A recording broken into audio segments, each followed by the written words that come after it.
A few weeks ago, I published a small survey on LinkedIn, and essentially this is what I asked. Here are 3 factors that will increase or decrease the trust that we have in people. Realizing that all 3 might be important to you, which one is the most important? If possible, please also say why. And so essentially the question is, what's the most important thing to you to be able to trust another person? And I gave 3 options. The effort that they put in, the outcome of the effort, and the motivation or the reason. When I got the results, it was a small survey and only 19 votes. But when I got the results, it kind of shocked me, even with 19 votes. 58%, which I guess would be 11, the motivation or the reason, the why. This was the most important thing to them. 42%, which I guess would be 8 or some, the effort that they put in. 0%, the outcome, the results. I asked my wife, what do you think? What's the most important? I didn't tell her what the results were. What's the most important? And she said, the results, obviously, which was what I was thinking as well. And I thought that was kind of amazing that first of all, it's great that both my wife and I share the same perspective on life. Maybe that's why we're married 31 years. But that nobody else shared the same thing. So then I asked my students in my entrepreneurship class at SMU, same question. This time I didn't ask them what is the most important, but I just asked them to rank them. And when I asked the rank, what I found was that actually number 1 for them was the results or the outcome. I didn't guide them. I didn't tell them anything ahead of time. Number 2 was the effort that you put in. Number 3 was the motivation and the reason, which was kind of pretty much the opposite of what I found.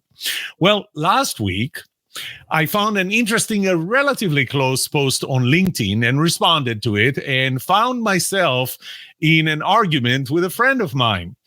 It was, and I was about to record last week's episode, and the last minute after that argument, I mean, this was just like minutes before I started recording, I realized that maybe instead of doing another solo episode where I talk about it and I share my perspective, I'm going to bring that friend and we're going to have a messy discussion here in the podcast. And I have to admire her for saying, I'm up for it. Let's see where it takes us. So that's why we didn't have a new episode last week. This is what we're going to have just about now. So without further ado, let's dive into the program right after this.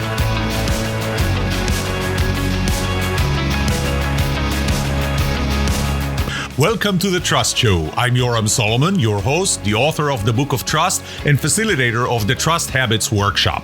My mission is simple. I want to help you form habits that build your trustworthiness, because the answer to this question will have the biggest impact on your personal and professional success or failure. Can I trust you?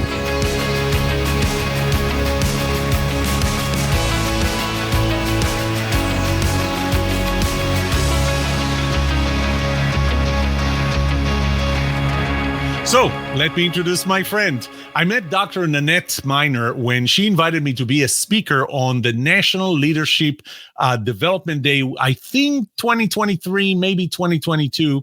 And by the way, she's the founder of the National Leadership Development Day. So, first of all, welcome to the show, Nanette. Thank you, Yoram. I'm excited to have this conversation. Well, I introduce you as a friend of mine. Hopefully, after the next 30, 45 minutes, we're going to stay friends. Good point. Tell us a bit about yourself. Tell our listeners a bit about yourself. So I'm Nanette Miner. I own a company called The Training Doctor. We've been in business a little over 30 years. I like to tell people I've pivoted twice and pirouetted once. And what we do now is succession planning for companies with a very strong back end of leadership development. But that's only recent because I used to do leadership development and realized that companies weren't doing it really purposefully.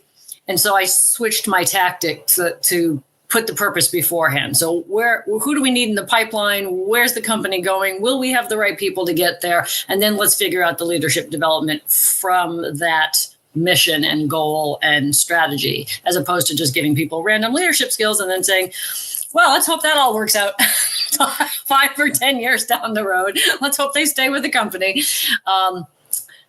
So, yep, I guess that's it. Succession planning is our bag now, but it's really the entree to doing purposeful leadership development.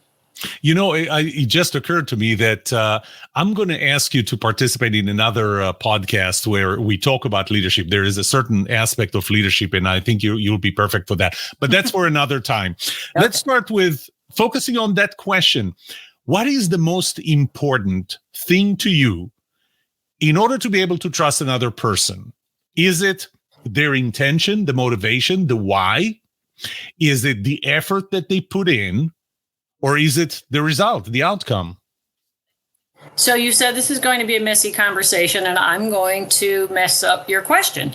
I don't think you can answer that question without knowing where you observed it.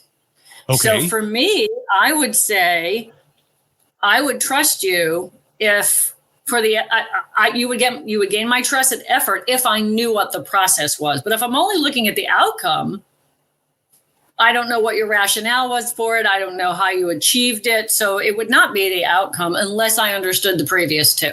So I think kind of any one of those could be number one. It just depends on where you asked me, where I entered the process or where the question was posed to me at what time.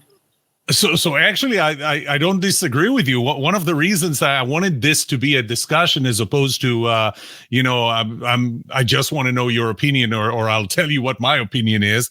I think that just like anything else in trust, it's relative, it's contextual. Yeah. So, I was thinking about one aspect. First of all, when I break down those three things, the results, the intention, and the effort, and I look at the components of trustworthiness, or my model of trustworthiness anyway, I think the results would fit into competence. Did you deliver what you were supposed to deliver? Yes or no? Don't care about the why and how far you got. Yeah, but wait a minute. I mean, that's where ethics comes into play, right? Because if we're only looking at the out, you just said, I don't care how you got there. If I cheated somebody or didn't follow the rules, as long as I got to the end point, you're saying, yay. No. So let me clarify. What I'm saying is that the results fall into I didn't present it well. The results fall into the component of competence, whereas the why you did that would fall into the component of personality compatibility. Okay. So, sometimes, and I think we see that a lot in negotiations, you and I want the same thing, the same result, but for completely different reasons. And now the question is, what does that do to trust? And I would say that on one hand, the fact that we want the same result or we achieve the same result builds trust. But on the other hand, the fact that we know that we're doing it for different reasons, those reasons might at some point collide. So I didn't mean that I don't care why you did it. What I'm saying is that that's not part of competence. That's part of personality compatibility, which is an important part of trust. Got it. Does that make more sense? Yes, thank you. So, and then comes the effort. And I think that the effort could fit into competence. It's like, how much effort did you put? But you said something interesting. You said the process. Say more about the process. What do you mean?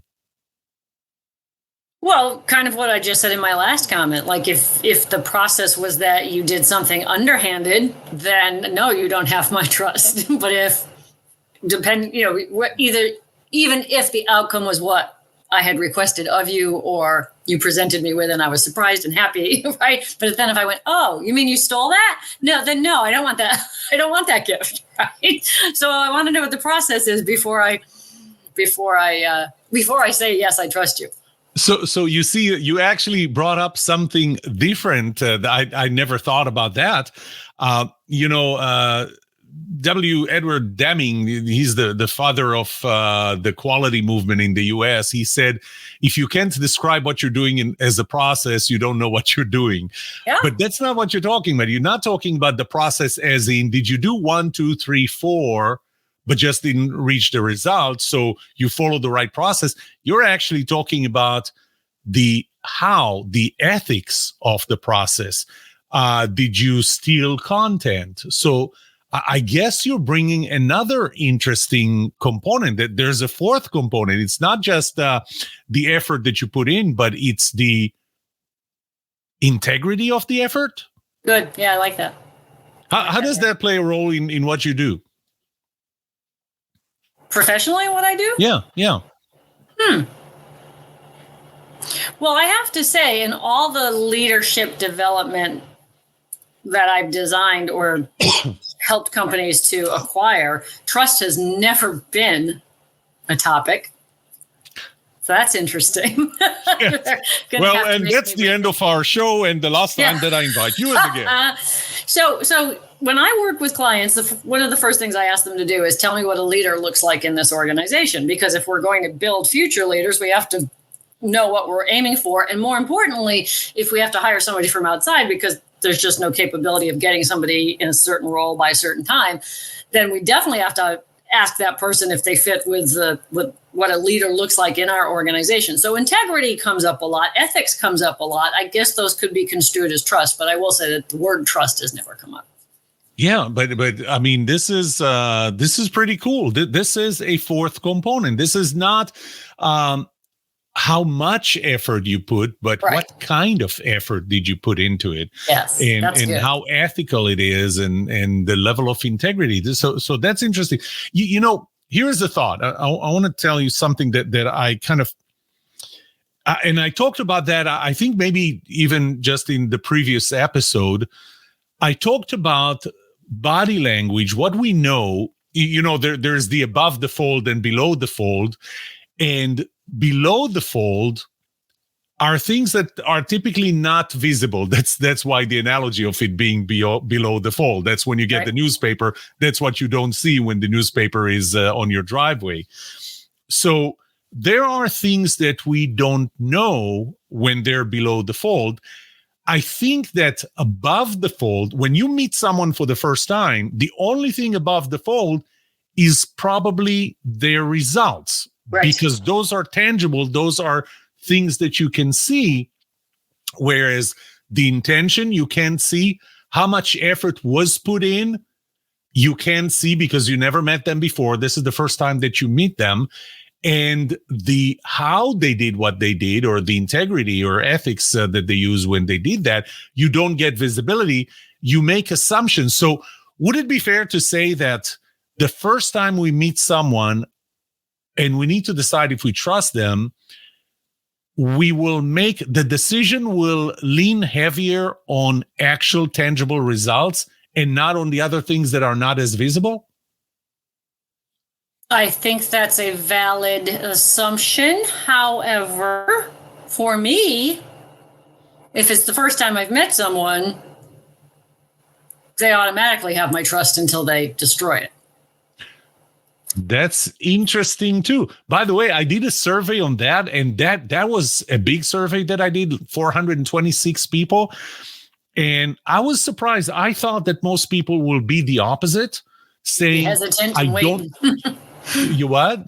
They'd be hesitant and wait and see how that person behaves before they. Yeah. I give you zero trust until you earn my trust.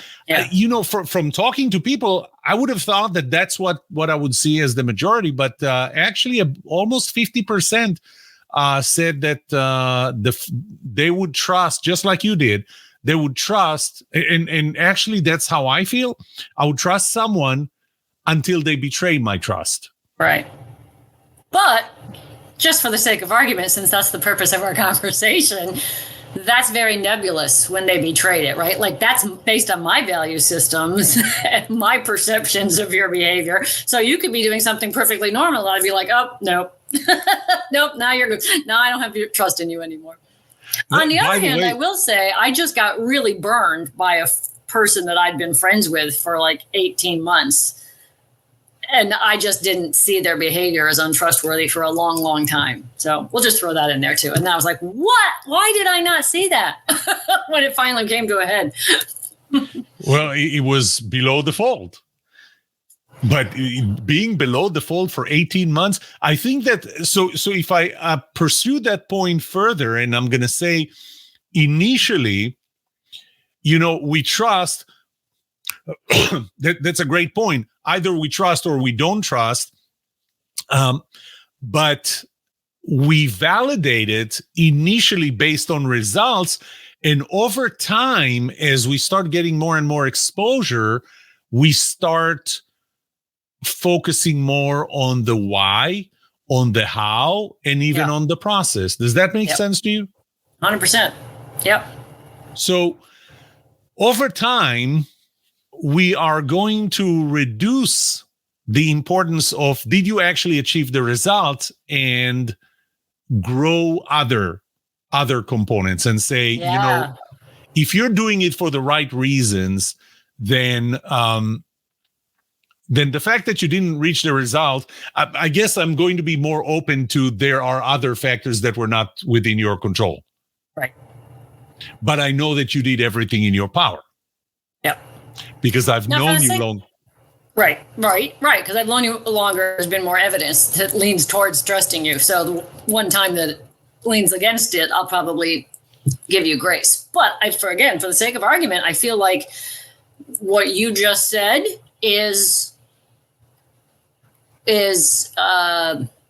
could change based on whether it's a personal relationship or a work relationship. Interesting. Yeah. So how would you look at them differently? Let's think about a personal relationship versus a professional relationship. How would you rank or rate or prioritize them differently? And by the way, because of you, now we have 4 components and not only 3. I think if it was a personal relationship, I would lean towards giving the person more grace. And I would be, depending on how close I was with the business colleague, but in my mind, I'm not that close as I am in the personal relationship, right? For the personal relationship, I would probably ask them more questions. Give me your thinking. Why did you do that? Could you have done it a different way? Did you consider a different way? So I would immerse myself in their thinking before I made a decision. If it was made a decision about whether the result was trustworthy or not, whereas a business relationship, I don't think I would take the time to do that or have I'll say authority, but that's not the word I'm going for. Like I would have the right relationship with them to challenge them and not make them defensive, right? Where I'm really just telling me your thinking. How did you get here? And why? To your point. That brings yet another thing, which I'll get back to, and just remind me if I forget. Bottom line first or last, but I'll get to that. Okay. I want to challenge what you said. You put the line between personal and professional. I want to challenge that and say maybe the line is not between personal and professional, but the line is between transaction and relationship. Okay, so, perfect.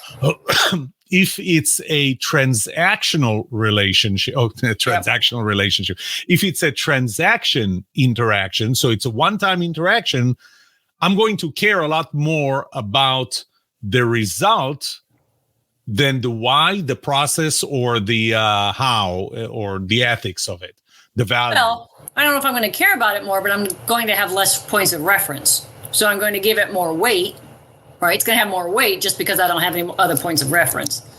So we're going back into it's a one-time transaction.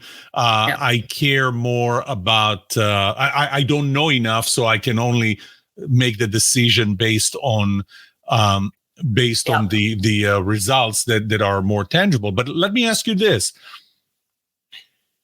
what if you know that somebody is not necessarily to be trusted?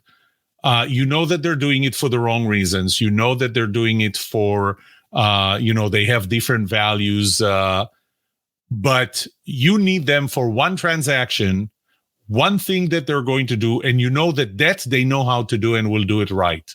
So what's the question? Would I use them? Would you trust them then? Yes, if I knew they were going to do it right. So it does go back into transaction versus relationship, whereas in relationship, I know that there are going to be multiple transactions, and maybe this one today, you're doing what I expect, you achieve the result, and that's all I care about. Yeah. But I can't guarantee it for tomorrow, and I need to guarantee it for tomorrow because it's a relationship. Yes. And it's contextual, which I think you said like 20 minutes ago, right? Like, trust law number 2. Trust is contextual. I have a family member in mind who I will label as untrustworthy. And I made that label 8-10 years ago based on lots of evidence, right? But contextual, if I said, could you please go pick so-and-so up at the airport, I would trust them to do that and not stop and do something personal on the way. But if I said to them, could you take my credit card and go buy me new tires, I would not do that. So it is contextual.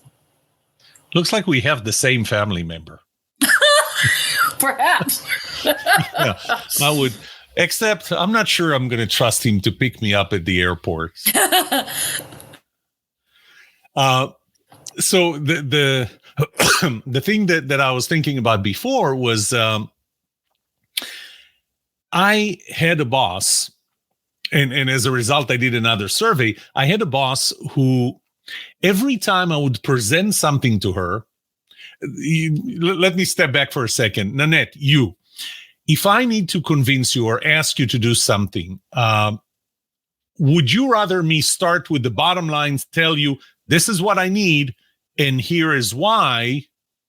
Or would you want me to take you through my entire thought process, and only at the end, what I'm asking for is going to be a foregone conclusion? Which one do you prefer? Bottom line first or last? I prefer the former, because I would tune out during the laundry list. That just might be my attention span. No, so I did a survey after that because I'm like you. And I did a survey, and oddly enough, I found that 76% of people prefer the bottom line first, but 17% prefer the bottom line last. And my boss was exactly like that. I had to, and I didn't realize that until I started noticing that every time I proposed something to her, she would get an immediate allergic reaction. And because she didn't see how I got there. Yeah, interesting. And at some point I asked her, because you and me, it sounds like we're kind of the same. You said tune out. What the way I describe it is, I need context. Give me context. This is what I'm asking for, so I can filter everything you're telling me and to see if it supports that bottom line or doesn't. Sounds like you're the same, but she was not. To her, because I didn't take her through my entire process or thought process,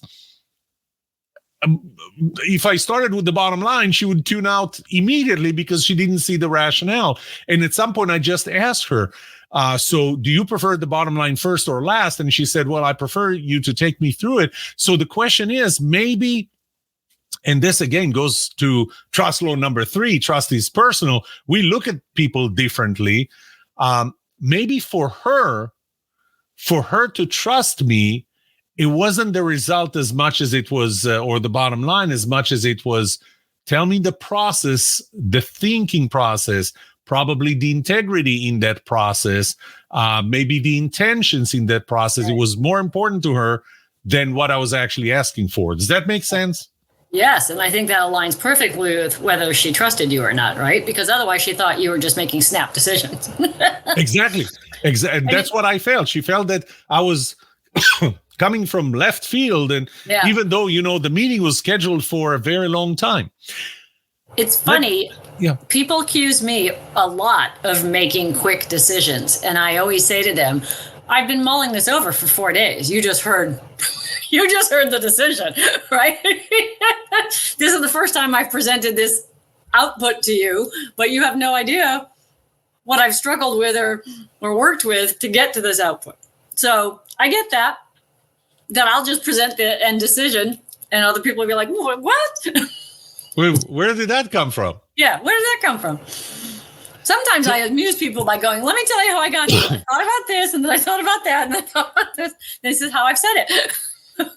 So let me take another step here and go to that post on LinkedIn that you and I were arguing over. And I see what you were saying, because it's not exactly the result, process, or intention. This is what the post said, and it's a post from Annie Duke, and it says, we need to stop measuring ourselves solely by how far we are from the finish line. We need to start giving ourselves more credit for how far we are from where we started. What is your take on that quote? Well, first, it comes from her book, Quit, which is her second book. And a friend of mine recommended it. And I don't read a whole lot of books. I'm more like a HBR, Time Magazine, Bloomberg Business Week person. I like, shorter things. So I was very impressed with myself that I finished this book earliest this summer. And I was very impressed with that quote, obviously, so much that I put it on LinkedIn. I did not think it was going to cause controversy. But the premise of her book is us as a society in the United States is so concerned with achievements and awards and being the best that sometimes we will kill ourselves. And she has a number of examples in there about people who've tried to climb Mount Everest and ignored all the warnings and, stayed on the mountain too late. People who've run marathons with a broken fibula, but, they had to finish it. So they kept running for the last 5 miles or whatever. So that was the premise that's the background of this statement is, why doesn't everybody just take a beat and go, I don't have to accomplish everything. Why am I not giving myself an award for, the effort? Hey, this is a family show. Before you say something that starts with an F. Okay, I don't know if I did, but no, I don't do that anymore. I thought you were this close to it. Nope, definitely wasn't. Yeah, okay. So the premise of her book was, take a beat, everybody, and look at what you've done to get as far as you have. Like maybe you've already run 15 marathons. Why are you killing yourself to finish this one? Just give yourself grace for what you've accomplished and stop trying to always get to the end point, get to the outcome. But here's a question for you. Can I add one more detail? I'm sorry? Can I add one more detail? Because it does give context. So Annie Duke was a professional poker player. Her first book was called Thinking in Bets. And one of the things that I learned, poker. Okay. Yeah, she made a living at it. She won the World Series of Poker. Was that in the Olympics? No. Because we have breakdance in the Olympics now. But what she said in her book, which astounded me, is she said a professional poker player only plays probably 15% of their hands, that there's a bunch of decision points that go into, even if you've got a good, hand right now, it's dependent on a lot of the people at the table and the fact that what you want is the end goal. And to get there, sometimes you'll step back to wait for a better opportunity. But the percentage, when she said a professional poker player only plays 15% of the hands, where a non-professional would be like, anyone could be the winner, right? I just got to keep playing. I got to keep playing. Yeah, I know. I was never good at poker. No. I said to my husband after I read the book, I feel like I need to learn how to play poker now. I really played with my parents many, many years ago. And all of a sudden, I'm holding a royal flush, and I was so impressed with it that I just showed them. Man, what if one of them has I don't know what, something where I can take money or actually practice the plastic chips. But here's a question. Okay. Is it bad that we are focusing on results and on winning? And I'll tell you why I'm asking this. My daughter Maya was a gymnast for 14 years.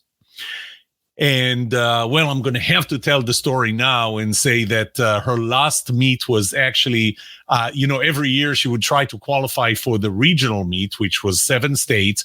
And she didn't because she was really, really good on floor, but not necessarily the others. She didn't even like the others. You could see that. And she really loved doing floor. And her last year, her senior year in high school, she knew that was the last state meet. And in the state meet, she qualifies for regionals. We go to regionals, and she comes home with the gold medal on floor for 7 states and the highest USAG score for 2017. So put that aside because I couldn't just not say it. But in one of the meets, I don't remember if it was a state meet or something, a lot of participants, I asked her, Maya, how many gold medals did I hear given out? And I remember there was a point where she got she out of 4 different events, floor, bars, beam, and vault, she got medals for 3 of them. And I asked her, against how many did you compete? And she said, against all of them. I said, no, you didn't, because this was not the only gold medal in the other event, the other meet. And as we get down to it, it's like, well, I actually only competed in my, what do they call it? My division. There are only 4. So I said, so when you got gold, you were the first out of 4, not out of 200. Right. When you got silver, you were the second out of 4. When you didn't get when you got bronze, there was only one worse than you. I didn't say I was a good parent, but are we just promoting a culture of participation trophies because we don't care about crossing the finish line? We don't care about the result as much? Yeah. But that started 20, 30 years ago. So is this a good thing? Because that's the opposite of what you said before, that we do need to appreciate how far we've gone. But do we not need to appreciate crossing the finish line? Again, it's contextual. Okay. Right? It's like your attendance trophy in school. Like, I didn't care about that. My sister cared about that very much. Yeah. She would go to school sick. I'm like, who cares?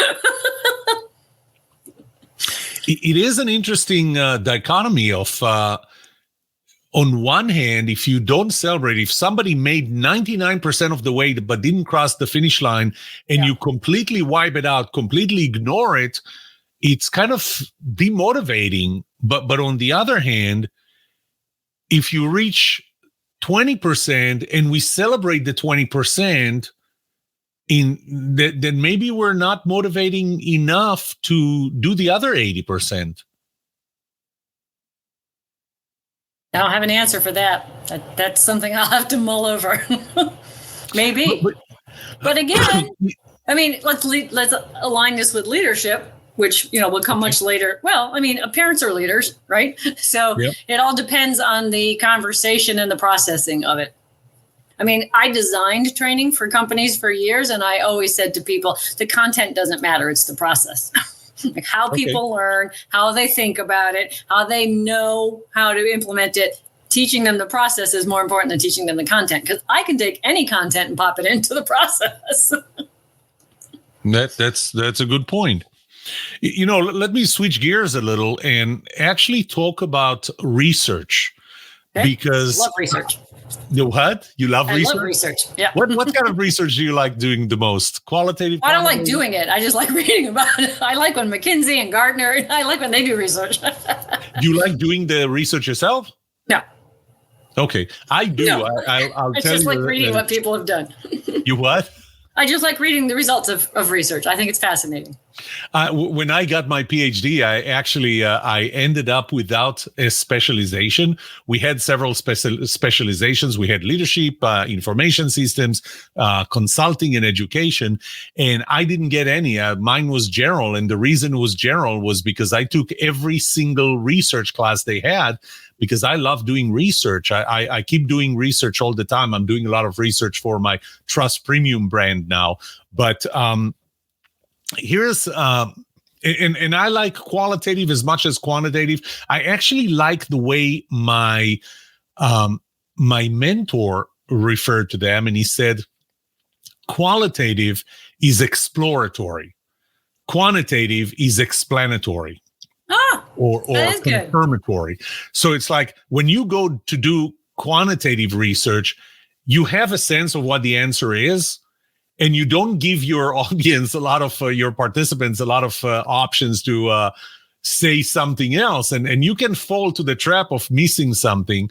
My dissertation was qualitative because I learned things simply by asking open-ended questions. But when I'm thinking about the results that I got, the initial results, the first thing that comes to mind was that maybe if I asked the question differently, I didn't ask which one is the most important and gave you only one option, maybe for half the people, number one was the result. Number one was the effort. Number two was the result.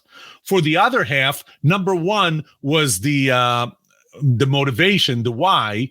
Number two was the result. And if I asked the question differently and allowed them to rank them or take 100 points and spread them among the three, I would find that the results were actually getting the most points. And it was really just about how I asked the question. And you should have added a fourth. It depends. That's the sign of someone that holds a doctoral degree. I remember our head of research said, if you're going to get a doctoral degree, you need to learn these two words. It depends. They can answer any question. So I learned that. But yeah, I didn't think about it when I asked about the it depends. Right. And it's crazy because I talk about one of the most important laws that I have in my 8 laws of trust is that trust is relative. It's contextual. It's personal. It depends. Yeah. Just like you said. So let me ask you something. Yeah. Can I interject? Yeah. So what you just said, I was listening with an ear towards the work relationship.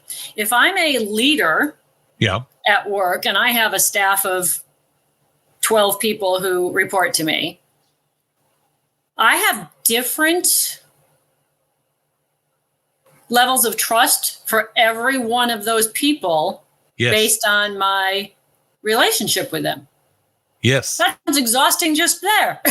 But it also aligns with what we've been telling people for, a good 5 or 6 years now, is that you have to have more of a personal relationship with your employees. It's got to stop being that tactical one. Did we say was that the word we used?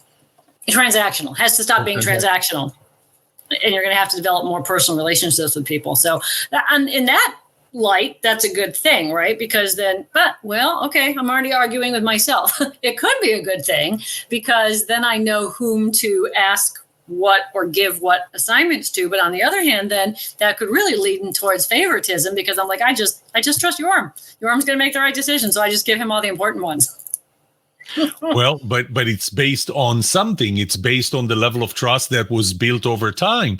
And by the way, you may trust me more than the others, but somebody else may trust somebody else over me simply because of the personality compatibility and the right. Because you and I think the same way, and so I know you'll make the same decision that I would. But I'm saying, given the scenario that these are my 12 people, so nobody else has any influence on the trust.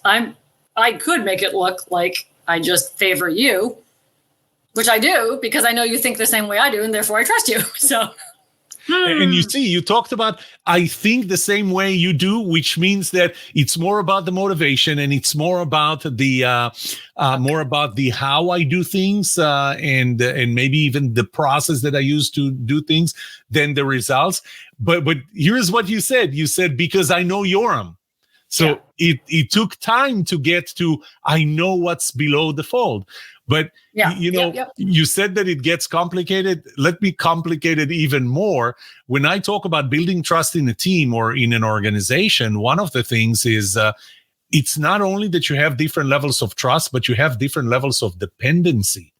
Oh, yeah. You depend on some people a lot more than you depend on others. And it's more important that you are able to trust these people more than others because you depend on them more. Yep. The consequences of them messing up will be more significant. But we're digressing, and I already knew. Are we digressing, or are we getting to the point? Are we unveiling what the whole purpose of this conversation is? But I know now that I need to have you on more shows because we can argue on things. And I'll tell you one thing. And you added another component that I never thought about, and that is the how do I do what I do. It's not just the process that I use, but the how. Just the effort. It's do the means justify the end? If you reach the right end, should I accept it or not? So you already added one component here, and I'm glad that I brought you here instead of recording a solo podcast episode. It would not have been as good as having you here. And I think leaders in training should listen to this, right? Okay, because we will share it with them. Because we demonstrated the thinking process of how do you come to a decision, right? I mean, I think once somebody listened to what we just discussed, they'd have another excellent discussion about, oh, wow, I hadn't thought about any of those things. Yeah, I mean, this interaction here, we both came in with open minds. We both came in with notions. We both came in with thoughts and ideas, but we both kept an open mind. I mean, the only other place I can think about when people come with open minds and are willing to change their minds is Facebook. Really? Okay, for those of you who are listening, that was sarcasm. Good. Nanette, I want to thank you for being here, but before I let you go, we're running out of time. Before I let you go, tell our audience where they can find you, what can you do for them, and how they reach you. Okay. The best place to find me is LinkedIn because I am the only Nanette Miner there. So as long as you spell it correctly, you will find. Actually, you probably don't have to spell it correctly. You will find me. What I can do for you is if you own a small, medium-sized company and you're looking to do leadership development, please call me so that we can figure out the strategy of it and then do purposeful leadership development rather than just randomly giving people skills and hoping it all coalesces at the end. Excellent. Well, Nanette, again, thank you so much for being on this show. I'm sure that I'm going to invite you to do other shows. I know that there is at least one topic that I have to discuss with you, and that is I believe that there are costs to our obsession with leadership. I think that to some extent we're obsessed with leadership, and I know that you're going to have a lot to say about that. But at this point, I'm sorry? I am. Yes, and you are not shy. Yep. And that's great because we can have a real discussion and our audience will benefit from it. So this wraps up the program for today, the episode for today.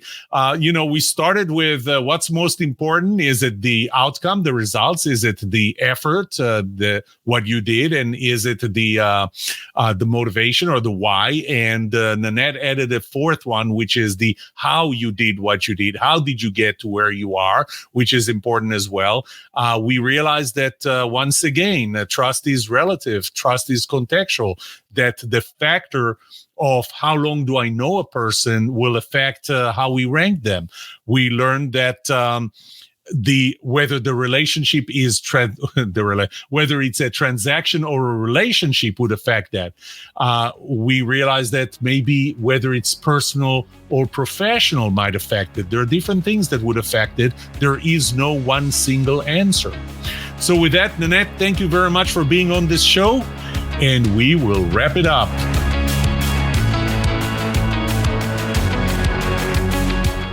What would you like to know about trust and trustworthiness? Let me know and I'll answer it in a future episode. I would love to hear from you. Email me at yoram@thetrustshow.com. If you like this episode, subscribe to the show so you will automatically get notified when I release a new episode. Rate it. Write a review for this podcast because those ratings help not only you, but also others looking for podcasts just like this.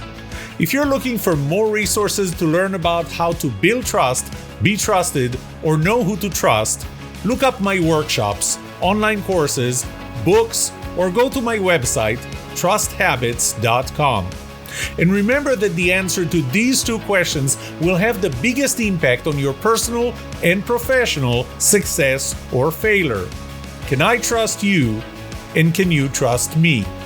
Thank you for listening or watching The Trust Show.